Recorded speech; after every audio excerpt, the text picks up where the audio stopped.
दोस्तों नमस्कार। मैं केपी सिंह। आप देख रहे हैं अपना चैतन्य न्यूज चैनल जागरण टाइम्स। दिल्ली में सत्ता के गलियारों में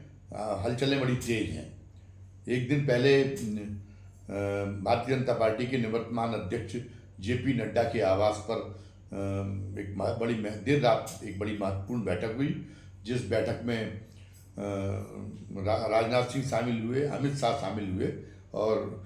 जो राष्ट्रीय संगठन मंत्री हैं BL संतोष, वो भी शामिल हुए। इसी के साथ एक और घटनाक्रम में प्रधानमंत्री नरेंद्र मोदी राष्ट्रपति द्रौपदी मुर्मू से मिलने के लिए गए। प्रधानमंत्री को 19 अप्रैल को श्रीनगर पहुंचना था, जहां वो जम्मू कश्मीर से पहली जो वंदे भारत जो ट्रेन है उसको उनको हरी झंडी दिखानी थी, तो उन्होंने अपना दौरा वो एक रद्द कर दिया। तो क्या कुछ होने वाला दिल्ली में, जिसकी वजह से क्या भारतीय जनता पार्टी के अंदर ऐसी क्या क्या कुछ महत्वपूर्ण होने वाला है, जिसके कारण ये घटनाक्रम देखने को मिल रहा है, जिसके कारण प्रधानमंत्री ने दौरा रद्द किया है, राष्ट्रपति से मिले। इसे लेकर तरह तरह की अटकलें चल रही हैं और मुख्य बात ये कही जा रही है कि भारतीय जनता पार्टी के राष्ट्रीय अध्यक्ष का अब लगता है कि दो तीन दिन के अंदर ही ऐलान हो जाएगा। अब ये पूरी जो दिल्ली की हलचल है, इसमें एक महत्वपूर्ण बात क्या है कि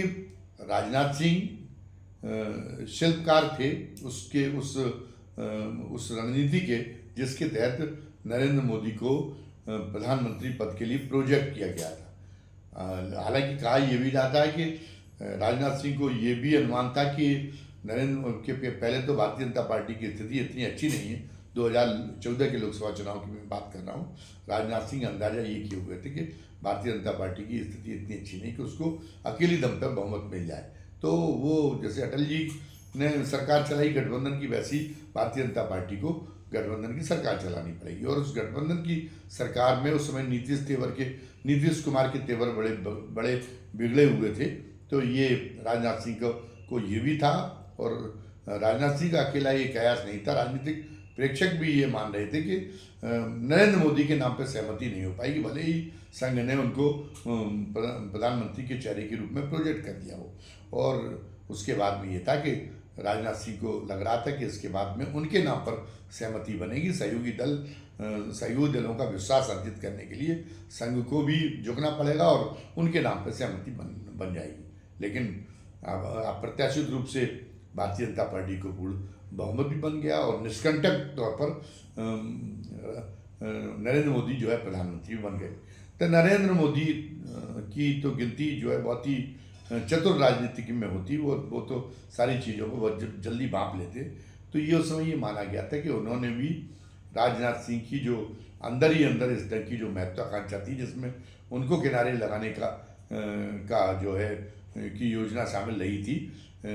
तो उस नाते वो राजनाथ सिंह से उन्होंने राजनाथ सिंह भले ही ऊपरी तौर पे ये लगाओ कि राजनाथ सिंह ने ही उनको प्रधानमंत्री पद तक पहुंचाया है, लेकिन वो जैसे ही उन्होंने शपथ ली उसके बाद वो राजनाथ सिंह के प्रति बहुत सशंकित और चौंक कर राजनाथ सिंह को चलने लगे थे। और उन्होंने सबसे पहले इसको ये रखा था कि ये हमने तमाम सारे तो जो पार्टी के दिग्गज हैं उन्हें तो हमने मार्गदर्शक मंडल में पहुँचा कर और उनको तो जो है ठंडे वस्ते में डाल दिया है, लेकिन राजनाथ सिंह को भी अब किस तरीके से ठिकाना लगाया जाए कि सांप भी मर जाए और लाठी भी न टूटे, इस योजना पर उनका दिमाग चला। ये कहा जाता है कि उनका दिमाग इस योजना पर चला प्रधानमंत्री नरेंद्र मोदी का। और उसके तहत पहले तो उन्होंने ये कहा कि राजनाथ सिंह एक पूरे एक केंद्र में पहुंचने के बाद में, और जब प्रधानमंत्री पद के लिए उनका नाम प्रधानमंत्री की दौड़ में उनका नाम भी शामिल हो गया था, तो फिर राजनाथ सिंह भले ही चुनावी नेता न रहे हों, बड़े ही जनाधार वाले नेता न रहे हों, वो मैनेजर के तौर पर उनकी गणना थी, लेकिन इस स्तर पर पहुंचने के बाद जब उनका नाम प्रधानमंत्री पद के लिए चल पड़ा, तो फिर वो ये था कि वो उस समय पर कोई अन्य कोई ठाकुर नेता देश में राष्ट्रीय स्तर के राष्ट्रीयकृत का रह नहीं गया था। तो ये माना जाने लगा था कि ठाकरों के सबसे बड़े नेता के रूप में राजनाथ सिंह का कद बन चुका है। वो प्रधानमंत्री भले ही ना बन पाए हो, लेकिन पार्टी में उनकी स्थिति इसलिए मजबूत है और मोदी को उनसे समझौता करके चलना पड़ेगा। और ये था भी कि संघ के भी वो चाहिए थे, तो मोदी ने जो है उनको गृह मंत्री का पद जरूर दे दिया था। लेकिन जैसा कि मैं पहले बता चुका हूँ कि मोदी पहले ही दिन उनको जो है उनको बर्फ में लगाने के लिए पहले ही दिन से उन्होंने तीन तिकड़म करनी शुरू कर दी थी। तो पहले ये था कि ठाकुर नेता के रूप में जो उनका जो कद बन गया है कि सर्वमान्य देश के सबसे बड़े ठाकुर नेता के रूप में जो उसको कद बन गया है, उस कद को कैसे छांटा जाए। तो इसके लिए उन्होंने ये काम किया कि पहले तो जो नरेंद्र सिंह तोमर, जो एक मध्य प्रदेश के छुड़वैया ठाकुर नेता माने जाते थे, उन्होंने उनको जो है बकअप करना शुरू किया, उनको उभारना शुरू किया राजनाथ सिंह के समानांतर, ताकि वो राजनाथ सिंह की जगह राजनाथ सिंह की हैसियत को छोटा करके और उनको उनका कद बड़ा किया जाए। तो ये दिखाई दिया पहले कार्यकाल में कि वो नरेंद्र सिंह पर बड़े मेहरबान रहे। साथ साथ में ये रहा कि इसी योजना के तहत कई अन्य कारण भी रहे होंगे योगी आदित्यनाथ को मुख्यमंत्री बनाने का, और बाद में तो ये कहा जाने लगा कि नहीं, उतनी मोदी और शाह की तो इच्छा नहीं थी, लेकिन संघ के दबाव में बनाना पड़ा योगी आदित्यनाथ। लेकिन अगर बहुत ही बारीकी से देखें तो ऐसा नहीं है कि प्रधानमंत्री नरेंद्र मोदी ने योजनाबद्ध तरीके से मनोज सिन्हा को और अन्य नामों को पीछे करके और योगी आदित्यनाथ को मुख्यमंत्री बनवाने में बहुत बड़ी भूमिका अदा की थी। और उसके नेतृत्व भी स्पष्ट थे। वो भी ये था कि राजनाथ सिंह के गृह राज्य में भी एक इतना बड़ा ठाकुर चेहरा स्थापित कर दिया जाए कि वो राजनाथ सिंह के जो उनके कद को जो बोनसाई करने का जो अभियान है, उस अभियान में ये एक बड़ी कड़ी और योगी आदित्यनाथ के माध्यम से जोड़ी जा सके। तो योगी आदित्यनाथ पर वो इसलिए वो मेहरबान रहे। और उसके बाद में ये हुआ भी कि राजनाथ सिंह उस तरह से जो ये था कि सर्वमान्य और निर्विवाद क्षत्रिय नेता के रूप में रहे हो, तो वो नहीं रह गए। वो प्रमुख क्षत्रिय नेता के रूप में उनकी गिनती उन्होंने रह जाने दी थी। लेकिन फिर भी प्रधानमंत्री नरेंद्र मोदी को संतोष नहीं था। जब दूसरी बार उन्होंने सरकार बनाई, तो दूसरी बार सरकार बनाने के बाद में उन्होंने उनको गृह मंत्रालय उनसे छीन के और अमित शाह को दे दिया, और उनकी जगह पे उनको रक्षा मंत्री दे दिया गया। और प्रोटोकॉल में भी ये कर दिया गया कि मंत्रिमंडल के प्रोटोकॉल में भी उन्होंने लगभग ये तय कर दिया था कि अब अमित शाह के बाद में उनका नंबर आएगा। नंबर 1 पर प्रधानमंत्री खुद, नंबर 2 पर अमित शाह और नंबर 3 पर राजनाथ सिंह को धकेल देंगे हम, ये विचार था। तो फिर उसके बाद राजनाथ सिंह थोड़ा कोप भवन में चले गए। राजनाथ सिंह ने संघ में जाके शिकायत की, और फिर संघ का हस्तक्षेप जब हुआ तब राजनाथ सिंह का जो दूसरे नंबर का स्थान है वो बना रह सका, वरना वो राजनाथ सिंह को उन्होंने तीसरे नंबर पर धकेल दिया। तो तीसरे नंबर के बाद में फिर वो चौथे और पाँचवें कहाँ पर धकेल देते, ये जो है इसका अभी कहा नहीं जा सकता। लेकिन ये था कि एक चल रहा था कि राजनाथ सिंह को कैसे जो है ठिकाने लगाया जाए। लेकिन आज स्थितियाँ बदली हुई। आज राजनाथ सिंह फिर उनके सबसे ज़्यादा चहेते बन गए, सबसे ज़्यादा विश्वास पात्र बन गए हैं प्रधानमंत्री नरेंद्र मोदी के। और उसमें सबसे बड़ा कारण है उत्तर प्रदेश का, क्योंकि उत्तर प्रदेश में को लेके अब जो योगी आदित्यनाथ का जो उनको लगता है कि प्रधानमंत्री नरेंद्र मोदी को कि योगी आदित्यनाथ की जिस तरह से पंख निकल आए, उसके कारण अब उनको अपना हैसियत दिखानी उनको बहुत ज़रूरी हो गई। तो उसमें वो राजनाथ सिंह को के प्रति राजनाथ सिंह को उन्होंने बड़ा अपना स्नेहभाजन इन दोनों बना रखा है। तो इसीलिए वो जो भी करना चाहते हैं उसमें राजनाथ सिंह को विश्वास में रखे और राजनाथ सिंह को आगे रखे, मतलब वो अपनी चाले चलने में लगे हुए हैं। तो ये जो दिल्ली का जो घटनाक्रम जिसकी हम चर्चा कर रहे थे, दिल्ली के इस घटनाक्रम का संबंध कहीं ना कहीं उत्तर प्रदेश के साथ में हो सकता है कि अगर उत्तर प्रदेश में योगी आदित्यनाथ को, जैसा कि पहला अभी कुछ दिनों पहले चर्चा थी, वो चर्चा ही नहीं थी, योगी के जो उसके बाद में जो बयान सामने आए उनसे भी ये लगा था कि कहीं ना कहीं योगी से ये पेशकश की गई कि आप केंद्र में आके और रक्षा विभाग जैसा महत्वपूर्ण पद संभाल लें, और उत्तर प्रदेश में जो है आपके नाम को लेकर विवाद बहुत ज़्यादा बढ़ता जा रहा, तो उत्तर प्रदेश में पार्टी के हित में आप किसी और को के नाम को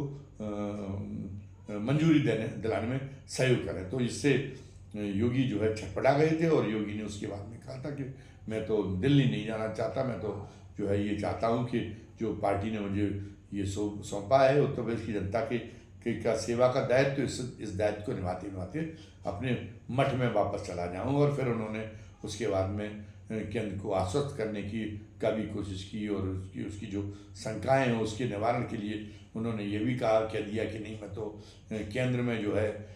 वो अगर केंद्रीय नेतृत्व मेरा ना चाहता तो मैं क्या उत्तर प्रदेश का मुख्यमंत्री पद में बना रख सकता। तो उन्होंने एक तरह से उनको संतुष्ट करने की और एक तरह एक वफादार सिपाही के रूप में भी अपने आप को पेश करने की कोशिश की, ताकि वो जो केंद्र एकदम इतना उतावला हो रहा है उनको हटाने के लिए उसमें वो थम जाए, और वो जो केंद्र को थोड़ा केंद्रीय नेतृत्व थोड़ा पसीज सके उसको लेके। तो इसलिए वो वफादारी की भी दुहाई देने लगी कि मैं तो केंद्र की कृपा पे ही था। ये एक उनके संदर्भ में ये बयान जो है बिल्कुल एक अजीब तरह का एक चौंकाने वाला बयान था, क्योंकि उसके पहले तो वो उनका गुरूर ये था कि वो अपने आप को भले ही नाम लेते हों, उनके प्रति निष्ठा की शपथ खाने का दिखावा करते हो योगी आदित्यनाथ, लेकिन वो अपने आप को ये मान चुके थे। और उनके जो तमाम सारे जो चाटकारों की जो भीड़ है उनके आसपास का जो कॉकस है उसने भी जमा रखा था उनको, योगी जी को, कि नहीं अब आप तो आपका कद तो कई मामले में नरेंद्र मोदी से भी ज़्यादा बढ़ के हो गया। तो लेकिन नरेंद्र मोदी ने उनको ज़मीन पर ला दिया जब उनसे ये सीधी ये पेशकश की गई कि अगर आप रक्षा मंत्री बन के आ जाए और उत्तर प्रदेश में जो पीडीए को जो मजबूती मिल रही, तो इसलिए वहाँ पे कोई एक वंचित वर्ग की किसी नेता को अवसर दें, पार्टी के हित में ये बहुत ज़रूरी है, तो इसलिए आप इसके लिए अपनी मंजूरी दे दें। तो उससे वो बहुत विचलित हुए। तो एक तरफ तो उन्होंने ये भी कहा कि एक तरह से एक चेतावनी जैसी भी दी कि मैं तो अगर मेरे साथ में ऐसा कुछ किया गया, मुझे दिल्ली भेजने की कोशिश की तो मैं गोरखपुर चला जाऊंगा। और दूसरी तरफ ये भी हुआ कि बहुत अपने आप को बहुत विनीत और अपनी आज्ञाकारिता केंद्रीय नेतृत्व के प्रति प्रदर्शित करने के लिए ये भी कहा कि अगर केंद्रीय नेतृत्व की कृपा मेरे ऊपर न हो तो वो मैं नहीं रह सकता। लेकिन इसके बावजूद जो प्रधानमंत्री नरेंद्र मोदी है, एक बार जब वो ये ठान लेते हैं तो वो अपने विचार बहुत कम बदलते, वो किसी गफलत में नहीं आते। तो वो उनको चाहे जितना उन्होंने जो है उनकी विनती की मुद्रा में आ गए हों योगी, लेकिन वो जो उन्होंने जो उनके लिए जो तय कर रखा है तो वो आसानी से पसीज जाने वालों में नहीं। वो ये समझ चुके हैं कि नहीं, योगी के अंदर एक है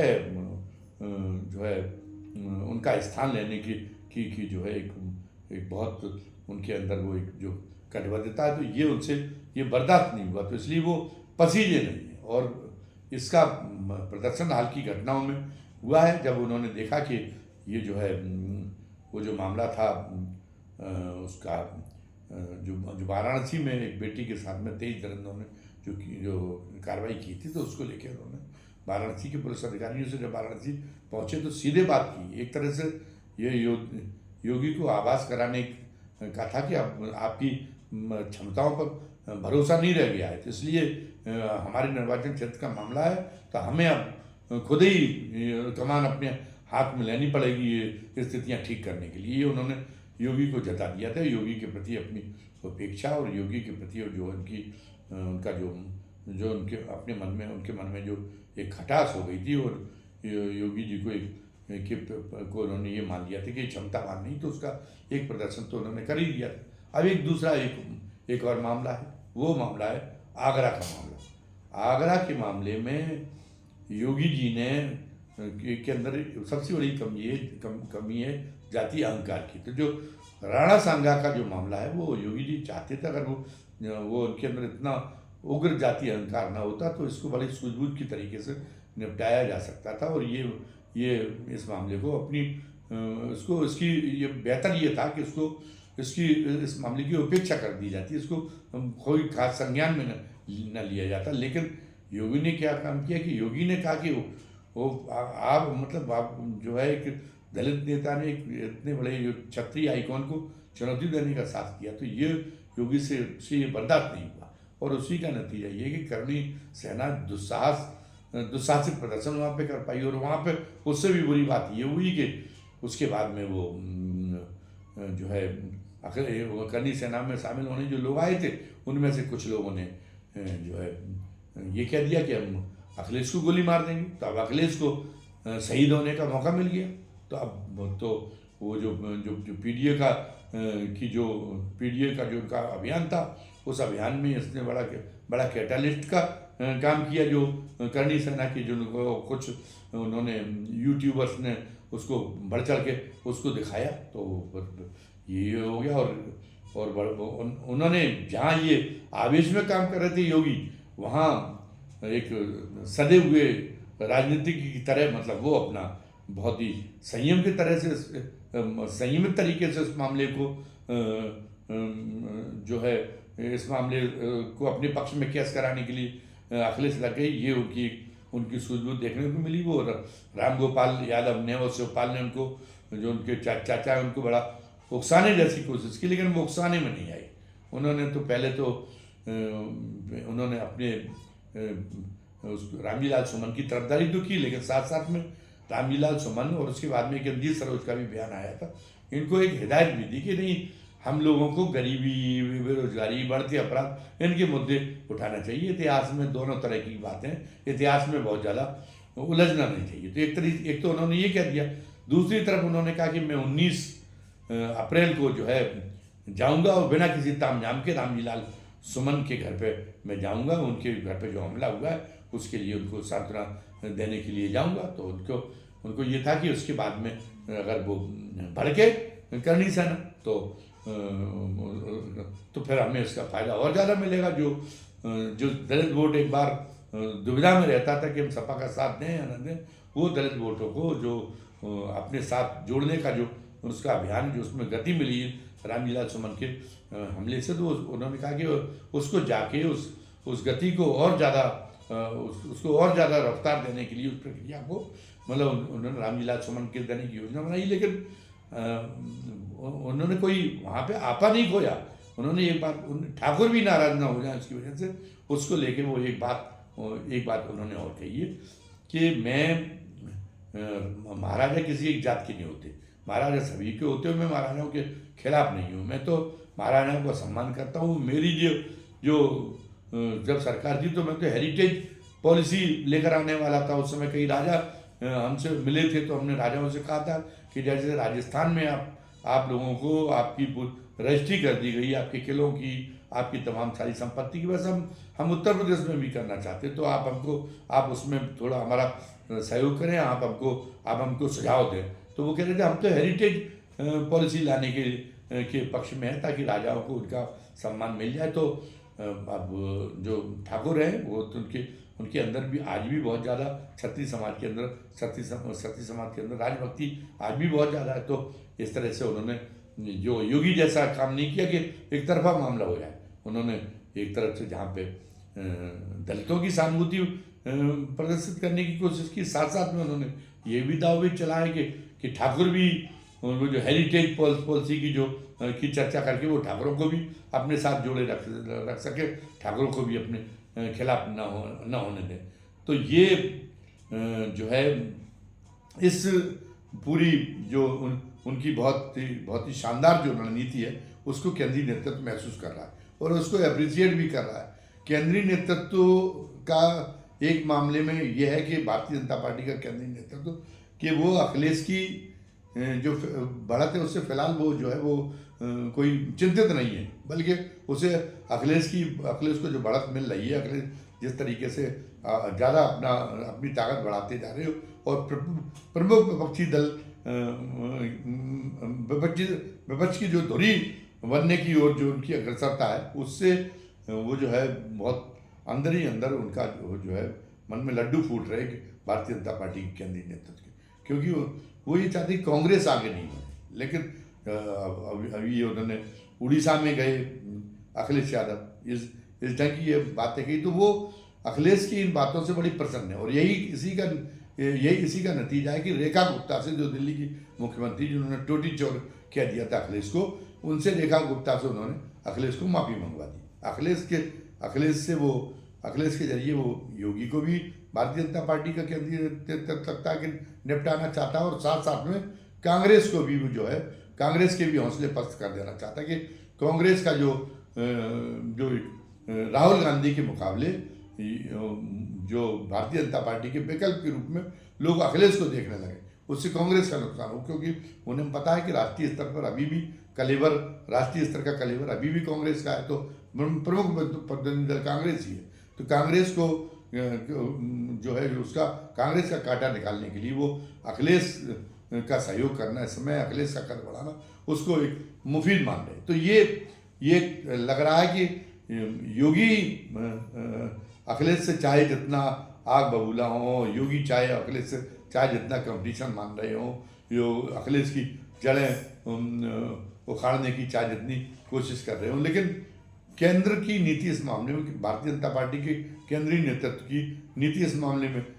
दूसरी, वो अखिलेश की पीठ पर उसने हाथ रख दिया है, कांग्रेस को भी संतुलित करने के लिए और योगी के लिए भी। और इस बीच में एक जो महत्वपूर्ण घटना जो हम कह रहे हैं कि एक जो सामने आया वो ये आया कि आज आनंदीबेन पटेल भी जो उत्तर प्रदेश की राज्यपाल है और जिनका टर्म खत्म हो चुका, और टर्म खत्म होने के बाद में भी उत्तर प्रदेश में किसी राज्यपाल की नियुक्ति नहीं की जा रही है, और आनंदीबेन पटेल को भी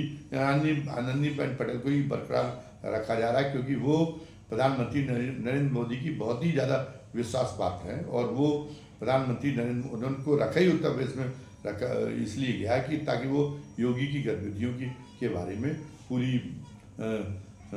जानकारी रखती रहें और उसका पूरा फीडबैक केंद्रीय नेतृत्व को देती रहे। तो वो आनंदीबेन पटेल जो है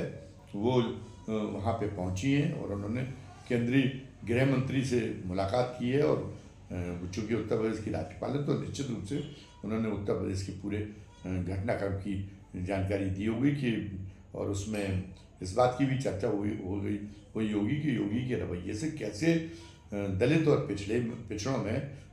भारतीय जनता पार्टी अपनी ज़मीन उत्तर प्रदेश में खोती चली जा रही है। और आज ये घटना हो रही कि वो आगरा के ही अंदर एक जो है एक दलित युवक बारात लेकर आया था एक गांव में, तो वहाँ पर वो जो घोड़ी पर चढ़कर आया था तो यहाँ पे योगी के सजाती लोगों ने उसको घोड़े से नीचे उतारा, उसके साथ मारपीट की, जनाती बनाती दोनों के साथ मारपीट की, और उसके बाद में उससे बड़ा एक उबाल आ गया दलितों के बीच में, और भीम आर्मी ने इसको लेके बहुत ही क्रुद्ध रुख अपना रखा है।